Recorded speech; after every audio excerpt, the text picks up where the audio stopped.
The most festive Alcaraz gives gifts to his rivals. Filled with the spirit of the season, Alcaraz remembers his rivals as he prepares for the new season. The start of the new tennis season is fast approaching, and the main players are using this time to get ready for the upcoming competitions. However, despite focusing on the Australian Open, Christmas does not go unnoticed by the big names in the ATP. During this period, when tennis players conduct their preseason to arrive in the best possible shape for the start of a new campaign, there's always time to embrace the festive season. Carlos Alcaraz has especially embraced the Christmas spirit, stepping into the shoes of Santa Claus to begin giving gifts to his rivals before battling them for victory on the courts.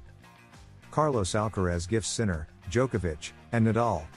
The world number 3 has played several exhibition matches this preseason to prepare for competition. While in the United States for these matches earlier this December, he found time to enjoy Christmas as an excuse to have fun. Before facing Frances Tiafoe at an event in Charlotte, the Spaniard dressed up as Santa Claus to reveal the gifts he would give to the biggest names in the ATP. To Sinner, I might gift him a new pair of ski boots or skincare items. Novak Djokovic. That one's tough, eh? I'd gift him some good Spanish ham. To Rafa Nadal, I'd give some fine bottles of wine or a pair of golf clubs, one of the two, said the Spaniard about his role as Santa, showcasing his knowledge of those he shares the courts with most often. Another part of this quirky Christmas challenge saw Carlos wrapping gifts to demonstrate how adept he is at preparing for the holidays. He plans to take a break from training and commitments to relax and enjoy time with his family. The most special gift for Carlos Alcaraz. Although the Spaniard hasn't revealed what material gift he would most like, there is one accomplishment on the court he would wish for this Christmas: the Australian Open. It is his main objective to start 2025 on the right foot. If he takes the title from Sinner and wins the first Grand Slam of the year, he will have completed the set of major tournament victories by the age of just 21. Alcaraz himself has revealed that he is heading to Australia with great determination to fight for the win, in a competition that will feature all the ATP's biggest stars. If he succeeds, he has hinted that he'd even consider getting a tattoo, all while preparing for his next challenge in a calendar filled with significant dates for 2025. Juan Carlos Ferrero wants Alcaraz to reach perfection. The season has been magnificent, concludes the coach of the Mercian tennis player, who will open the year at the Australian Open. 10 is the highest score.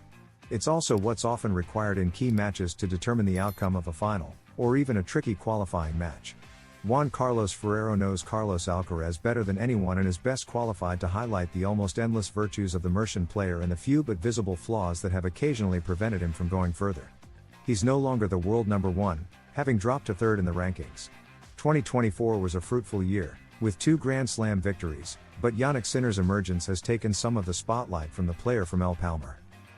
We are always looking for continuous improvement. What does that mean? We're aiming for a player who's a 10 in almost everything. Carlos has very high scores in some areas and lower ones in others. We need to enhance his strengths and improve his weaknesses. Those ups and downs he experiences on the court are one of his flaws, but that often depends on how fresh or motivated he is. That's why we aim to ensure he's motivated at every tournament and plays his best tennis every week, Ferrero explained in an extensive interview with Punto Break. Carlos is becoming more mature.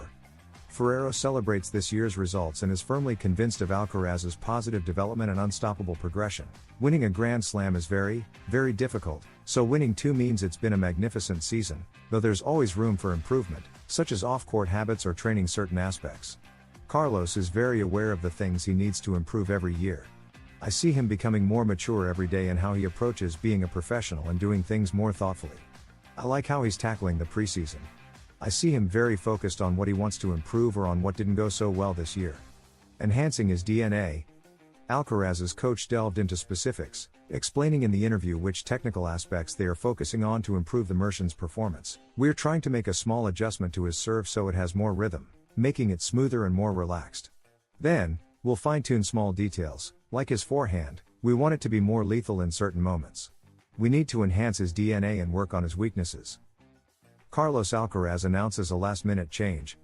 The Spanish tennis player modifies his established calendar and will now participate in the ATP 500 in Doha. The new tennis season is about to begin. With a focus on the Australian Open, the year's first Grand Slam taking place in mid-January, players are already shaping their schedules. Spain's Carlos Alcaraz is determined to start the new year by winning the only major title missing from his collection. While preparing for that, he has announced an unexpected change of plans for 2025. After initially skipping an ATP 500 event, the Mercian has reversed course and confirmed his participation in Doha, an event attracting top ATP stars. Carlos Alcaraz confirms presence at ATP 500 in Doha. The world number 3 has added a new date to his calendar, confirming his participation in the ATP 500 in Doha. This tournament will be his next competition after the Australian Open unless he decides to join the Rotterdam tournament. Scheduled for February 17 to 22, this event has been upgraded from a 250 to a 500 category, like others such as Munich, which has increased its appeal to players. The lineup includes top-tier competitors, with Sinner and Djokovic as Alcaraz's main rivals. Up to 7 top 10 players have already confirmed their participation. Daniil Medvedev, Andrei Rublev, Alex de Minaur, and Stefanos Tsitsipas are among the big names joining this tournament. Carlos Alcaraz's official 2025 calendar.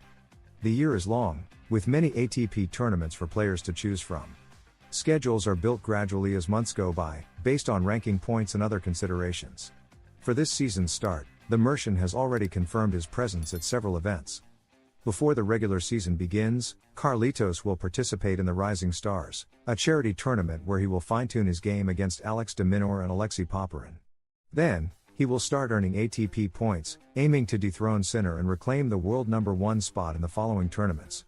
Australian Open, January 12 to 26, ATP 500 Doha, February 17 to 22, Indian Wells, March 1 to 16, ATP 500 Barcelona, April 12 to 20th, Roland Garros, May 25 to June 8, ATP 500 Queens, June 16 to 22. In addition, the 21-year-old is expected to play approximately 20 tournaments this season.